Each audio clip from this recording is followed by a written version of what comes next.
নমস্কার বন্ধুরা, অর্ঘ কুকিং চ্যানেলের পক্ষ থেকে সবাইকে স্বাগত। আজকের রেসিপি মিষ্টি, চলুন দেখে নিই। সবার প্রথমে এখানে আমি 1 লিটার দুধের ছানা কাটিয়ে নিয়েছি। ছানা কাটিয়ে জলটাকে খুব ভালো করে ঝাড়িয়ে নিয়েছি। নিয়ে এবার হাত দিয়ে এটাকে খুব ভালো করে থেসে নিতে হবে। এটা মিনিট 10-15 ধরে এই সময় নিয়ে এই ছানাটাকে থেসে নিতে হবে। ছানাটা যতক্ষণ না সফট হয় ততক্ষণই ছানাটাকে এইভাবে হাতের মুঠো করে থেসে নিতে হবে। ছানাটা যত সফট হবে ছানার মিষ্টিটাও কিন্তু তত ভালো হবে। দেখুন বন্ধুরা, এটা আমি 15-10 মিনিট পর দেখাচ্ছি। 10 মিনিট পর কতটা সুন্দর হয়েছে। এবার এটাকে আমি একটা আটার লেচির মতন করে নিয়েছি। এবারে দেখতে পাচ্ছেন কতটা সফট হয়েছে। এবারে এটা আমি লুচির মতন লেচি করে নেব। এটা এইভাবেই আমি লেচি করে নিতে হবে। এইভাবে বন্ধুরা আপনারা ছানার সন্দেশ তৈরি করে খেয়ে দেখবেন, আশা করছি আপনাদের খুবই ভালো লাগবে। এখানে টোটাল 6টা লেচি হয়েছে। এবার এটাকে আমি হাত দিয়ে মুঠো করে নেব। হাত দিয়ে মুঠো করে নেওয়ার পরে এরকম করে গোল করে আমি চ্যাপ্টা আকারে শেপ দিয়ে দেব। দেখুন এইভাবে শেপ দিয়ে দিচ্ছি। ধার থেকে একটু ফেটে যাচ্ছে, এতে কিন্তু ভয় নেই, এই মিষ্টিটা ঠিকঠাকই হবে। এবার এখানে গ্যাস অন করে কড়াই বসিয়ে দিয়েছি। কড়াটার মধ্যে আমি চিনি দিয়ে দিয়েছি 4 চা চামচ, আর দিলাম 2 চা চামচ জল দিয়ে আর চিনি দিয়ে আমি ক্যারামেলটা তৈরি করব। একটু জল দিলে ক্যারামেলটা খুব তাড়াতাড়ি তৈরি হয়। আপনারা চাইলে শুধু চিনি দিয়েই ক্যারামেলটা তৈরি করে নিতে পারেন। এবারে এটাকে লো ফ্লেমে কিন্তু এটাকে নাড়াচাড়া করতে থাকতে হবে। আস্তে আস্তে দেখবেন এর কালারটা কিন্তু অনেকটাই চেঞ্জ হতে শুরু করে দিয়েছে, দেখতে পাচ্ছেন। এটা আরও একটু বাকি আছে, আমি আরও একটু সময় ধরে এটাকে তৈরি করে নেব।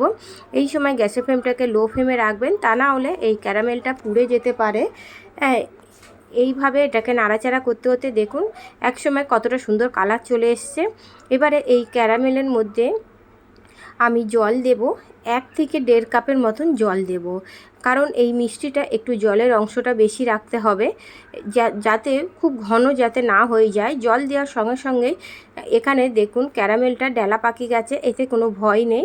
আবারও এখানে আমি 6 চা চামচ চিনি দিলাম। চিনি দিয়ে খুব ভালো করে এটাকে নাড়াচাড়া করতে হবে। নাড়তে নাড়তে দেখবেন যে খুব সহজেই ক্যারামেলের যে ডেলা পাকি গিয়েছিলো সেগুলো পুরোপুরি মিশে গেছে। এবারে এটা ফুটে গেছে, সব মিশে যেতে এর মধ্যে যে ছানার মিষ্টিগুলো আমি তৈরি করে রেখেছিলাম সেই মিষ্টিগুলো আমি এর মধ্যে দিয়ে দেব। এই সময় কিন্তু গ্যাসের ফ্লেমটাকে হাই ফ্লেমে রাখবেন, একদম লো বা মিডিয়াম ফ্লেমে রেখে রাখবেন না, তাহলে মিষ্টিগুলো ফুলবে না আর শক্তও হয়ে যাবে। এবারে এইভাবে দেওয়ার পরে এতে আমি চাপা দিয়ে 15 মিনিট হাই ফ্লেমে এটাকে রান্না করে নেব। 15 মিনিট পর আবারও আমি খুলে আপনাদের দেখাচ্ছি। দেখুন মিষ্টিগুলো কতটা সুন্দরভাবে ফুলেছে আর মিষ্টিটা খুব সফটও হয়েছে। এইভাবে আমি একটা স্প্যাচুলারের সাহায্যে মিষ্টিগুলো আবারও উল্টে দেব। ক্যারামেলের কারণে মিষ্টিগুলো কতটা সুন্দর কালার এসছে, দেখতে যতটা সুন্দর কিন্তু তার থেকে খেতে আরও সুন্দর। এবারে আবারও আমি 15 মিনিট মিডিয়াম ফ্লেমে চাপা দিয়ে দিলাম। মিডিয়াম ফ্লেমে চাপা দেওয়ার পরে আবারও আমি এটাকে নামিয়ে নিলাম। দেখুন নামিয়ে নেওয়ার পরে এটাকে আবারও আমি উল্টে পাল্টে নাড়াচাড়া করে এটাকে রেঁধে নিতে হবে। উল্টে দেবো যাতে পুরোপুরি এই মিষ্টিটা তৈরি হয়ে যায়।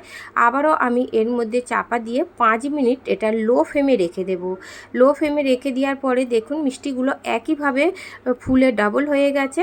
এবারে দেখতে পাচ্ছেন, এবারে আমি গ্যাসের ফ্লেমটাকে অফ করে দিয়েছি। দিয়ে একটু নাড়াচাড়া করে নেব, উল্টে পাল্টে নাড়াচাড়া করে নেবেন। এই মিষ্টিটা একটু সময় লাগে কিন্তু এটা খেতে দারুণ লাগে। বন্ধুরা বাড়িতে অবশ্যই একবার এটা তৈরি করবেন, আশা করছি আপনাদের ভালো লাগবে।